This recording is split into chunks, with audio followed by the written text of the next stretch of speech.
annual town election is under a week away. Just ahead, we look at the races and a potential hot-button issue that could drive voters to the polls. The planning board is looking into the possibility of placing a new town hall on the grounds of Heritage Park. We have the latest. And the rec department is getting ready for summer. If you're looking for a job or a fun summer program, we talked to the director about what's on tap. Those stories in Spartan Sports just ahead on ELCAT News Update.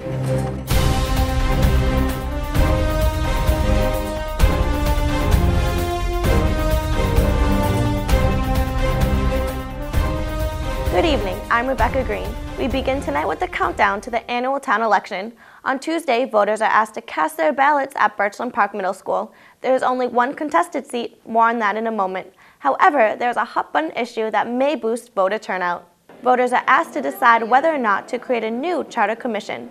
Don Wisbecki-Starks, a candidate for one of the 9 seats to be filled if the charter commission wins, explains what the commission means. When voters go into the voting booth on Tuesday, they have the opportunity to help the town look at their current form of government, whether they are happy with it, want to make changes, and there's a process to it. And the first process is to elect a charter commission, which consists of 9 people, and there will also be a question if the townspeople want to institute the Charter Commission to look at a new form of town government. Starks makes it clear voters are not deciding to change the form of town government, but whether or not to elect a commission to look into the idea. We are voting to establish a commission to look into the different forms of government. Currently in East Longmeadow, we do not have a charter, a town charter. Many towns in the Commonwealth operate by general bylaws only, but a lot in recent years have changed to a town charter. So we're going to look at that. We looked at it about 10 years ago and the town voted it down. It's been a 10-year period and a group of concerned citizens felt it was time to reassess and take a look at our current form. Stark says much has changed over the last 10 years, and she says the time has come to explore other possibilities for the town. I think if you look at your own life, think about the pace of your life has changed. The complexities of your life has changed. The same holds for any business or town government. We've also in this town had some bumps in the road. We've had some select board members who've resigned early, which inhibits the ease to conduct business. You can't really do business in town with only 2 people sitting on a board. We've also had a scandal occur in the Board of Selectmen, and a lot of people felt that really damaged the reputation of the town, and it's been difficult to recover from that. In addition, anyone who's been involved on most any level in the town government realize there's a tremendous dysfunctionality. It is very, it's done in factions. Each department is their own fiefdom. And even if they wanted to really work like a well-oiled machine, just the structure of the government prevents it. So it's time to take a look. If voters approve the Charter Commission, then that commission will have a short turnaround time to hold a public hearing. The state has laid out the process, and so within 45 days of the commission being established, we hold a public hearing. Then we have 16 months to research and put it together, a preliminary report. Then we send it out to the Attorney General. They take about 4 to 8 weeks, send it back with any changes that need to be done. Then we submit it to the Board of Selectmen, and then it goes on to the ballot. And it has to be on the ballot at a regular town election, not a special town election. So there are some really sticky parameters there, but it's a good thing because it allows us to do our job and vet everything out. Other options for East Longmeadow could include a mayoral form of government, a town manager, or a strong administrator. Starks believes the time has come for a change. I do think a change is needed. I do think our current form is dysfunctional. I would like to see a form in which we can be more efficient and have better teamwork, better communication, and stabilize that tax rate. I won't say that this will make our expenses go down. However, if we're more efficient and we work better as a team. I think we're all swimming to the same shore. We're going to get there, and I think the taxpayer deserves better from what we have. I think we've got good people. However, the restrictions under which they have to work really prevents us from doing our best, and we need to do better. Again, the annual town election is this coming Tuesday, April 14th. Along with voting on the Charter Commission and its members, there is one contested race for a spot on the Housing Authority. Incumbents will return to the Board of Selectmen, Planning Board, Board of Public Works, the School Committee, Assessors, and the Library Boards for another year. In other news tonight, the Planning Board once again is looking into the possibility of building a new town hall within the grounds of Heritage Park. The board met Tuesday and looked at plans of the park. As it stands, the town hall, by all accounts, is bursting at the seams. Various ideas have been discussed, including renovating the existing building. However, members of the planning board say a spot in Heritage near North Main Street may be a good option. However, before any concrete plans may be considered, there is some concern that the land may be designated for park and recreation use only. There is state law, I can't remember, chapter 41 and chapter 42, or 40 or 41, I'm sorry, that specifically addresses parkland and says that you cannot put buildings on parkland, anything other than, you know, like a gazebo or freshman stand or something, without approval of the legislature. Wow. The only thing is it's questionable as to whether it's parkland or just board of town property, and because there is that area that is specifically school property. Right. So Jim Donahue is trying to give me an answer as to what it's actually designated as. Okay. The Recreation Department is also reportedly considering possible options to build several more athletic fields within Heritage Park, a plan which would possibly involve money from capital planning. I believe the CPC looked at it and said, no matter what, this is information that the town can use in the future. Yeah. So whether it ends up working for the rec or not, the town can use the information. And it's an allowable use of CPC funds because it's for open space and recreation. If somebody else hijacks the information later on and does something else with it, that's, you know, it's public information once it's developed. So there's no problem with that. No word on a time frame on moving forward with either plan for Heritage Park. We will keep you posted. The Board of Selectmen also met on Tuesday. They had their hands full at this week's meeting with the big decision on who they should appoint as a new police sergeant. Interviews were held in front of the public at Tuesday's meeting. Board members asked each candidate the same 10 questions, then evaluated each individual. Michael J. Sousa was the first candidate to be interviewed. This East Longmeadow native has been on the force for 3.5 years. Sousa's interview focused on his leadership abilities that he learned from the military. As far as a sergeant role, I've had years and years of experience in leadership roles in the military. I was in the Army Reserves for 10 years. I've done 3 tours overseas, 2 of them as either a sergeant and then a staff sergeant, where I was, you know, in charge of people, in charge of evaluating them, in charge of training them, in charge of, you know, every aspect of making sure that they're capable of doing their job effectively and proficiently, and setting them up to, you know, one day hopefully become supervisors themselves. The next candidate, Daniel J. Manley, has been on the force for over 8 years. The most knowledge that I actually bring to the table, I would say, is my ability to talk to people. I'm usually pretty good in a volatile situation to try to calm things down. I've been here for 8 years as a police officer. I've been employed by the town since age 18 through coaching on the school committee, in leadership roles, and this is where I want to stay. The board agreed that each candidate brings outstanding qualities to the table. A tough decision had to be made, and the outcome, the board said, was based on who they thought had more experience. Looking at both things, my own opinion, I think a person has to have at least 5 years on a job before they should even apply for a sergeant, because I think you're going to be out in the field, be in situations to know what to do. So my pick tonight would be for Manley, Daniel Manley. We have the 2 candidates. It's too bad that you don't have 2 positions. Unfortunately, there's only one. And I would concur with the things that Selectman Gorman has said. The experience, and I like the 2 bachelor's degrees that he has, and then also he has the experience in the street. So my pick would be Dan Manley also. I move that we select Daniel J. Manley as our candidate for sergeant. So moved. Second. Any further discussion?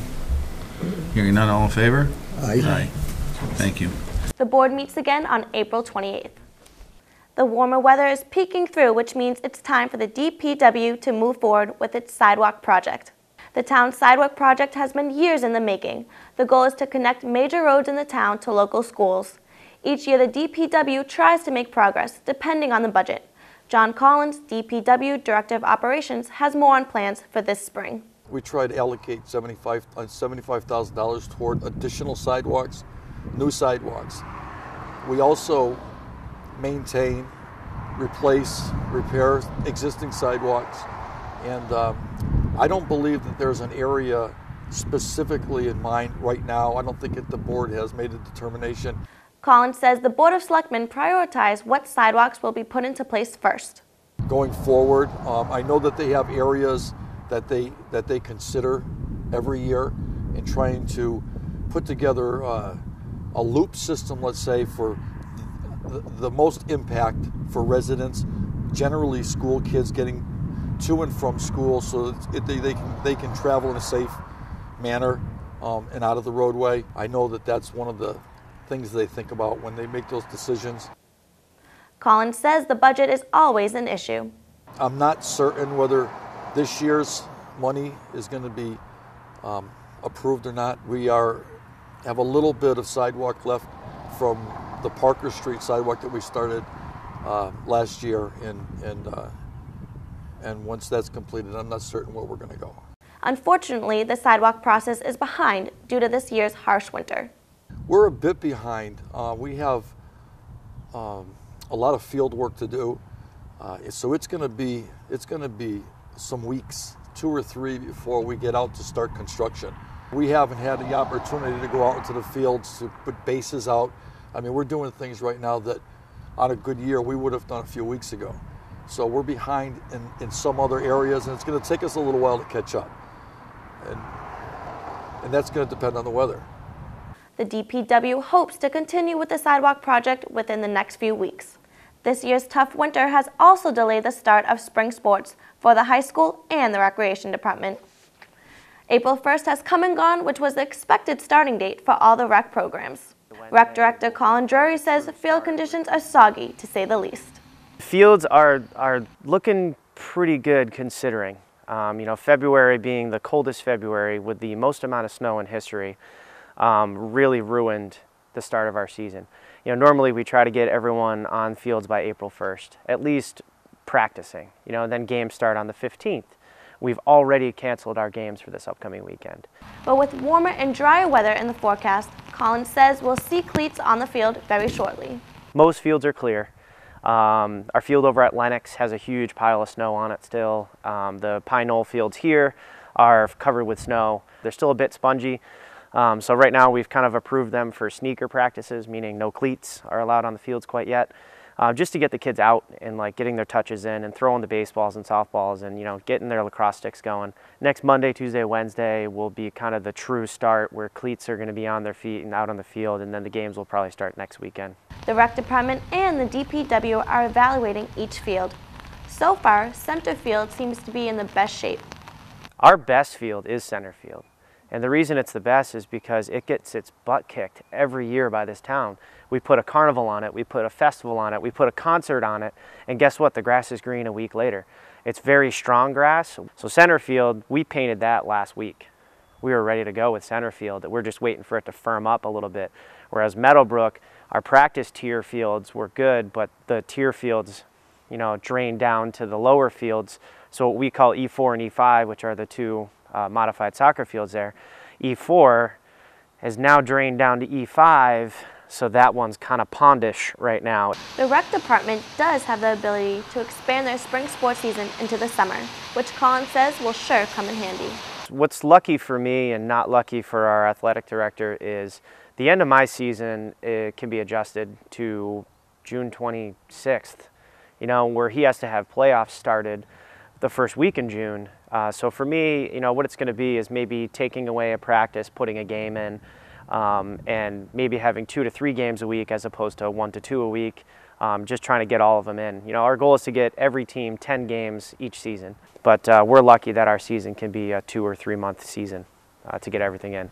While athletes are itching to get out on the field, waiting for the fields to dry is crucial and completely necessary.